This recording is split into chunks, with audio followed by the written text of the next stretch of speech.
All that the Father gives to me will come to me, and whoever comes to me, I will never cast out. John 6:37.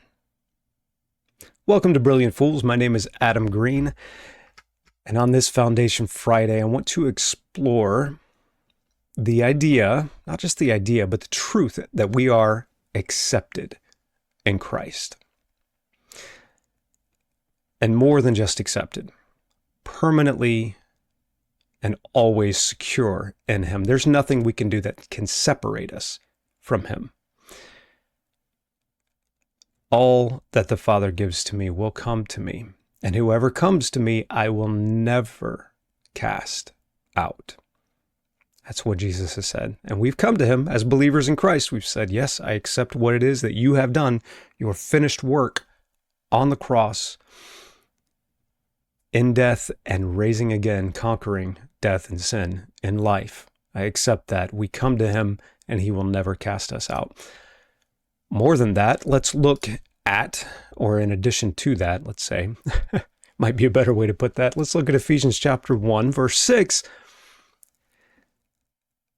And it says, the praise of His glory, of His grace, which He freely bestowed on us in the Beloved. In Him we have redemption through His blood, the forgiveness of our trespasses according to the riches of His grace, which He lavished on us. We are forgiven completely and entirely, but we are redeemed by Him. He has already purchased us. Completely accepted, completely purchased, redeemed to Him. More than that, let's look at this, what can be kind of a tricky passage for some when it talks about verse 5, the context immediately before verse 6.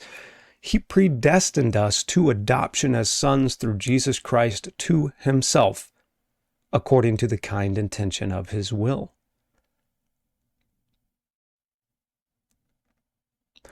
That phrase, adoption as sons. I'm not going to camp out on the predestination versus free will and all that. We're going to look at the adoption as sons phrase.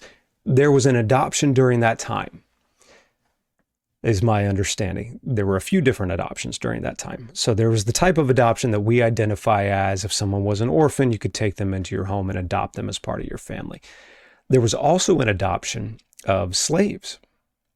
If you had no heir, no one who was going to take your fortune, take your house, your affairs, and run with them, you go to the slave market, you purchase a slave, you train them up in the ways of your business, your house, your affairs, and then you redeem them, redemption through His blood.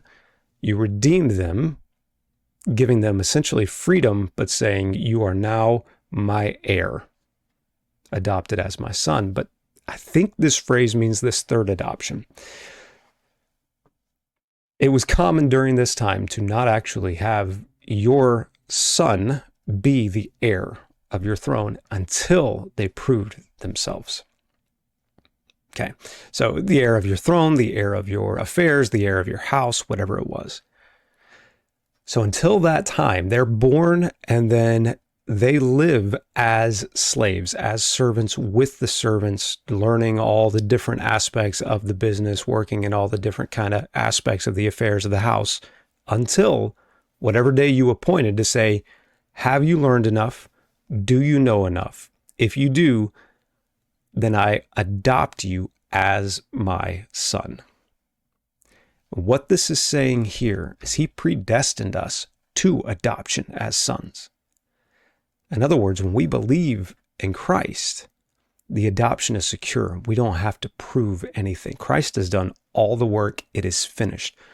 Our adoption as sons, not a misogynistic, sexist, feminine versus whatever thing.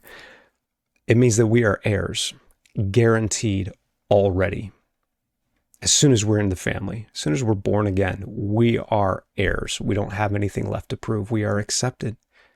You are accepted in Christ. Live in that acceptance. Enjoy that acceptance. Enjoy that time with God. Just meditate on it and understand how accepted you are and how much joy He gets from being with you. That's amazing to me. He gets joy from being with me, and that gives me so much joy. It's just a good time with the Father. So meditate on that. Really think about it and understand how that works in your life. I think it truly will be helpful and a difference maker. And until next time, thanks.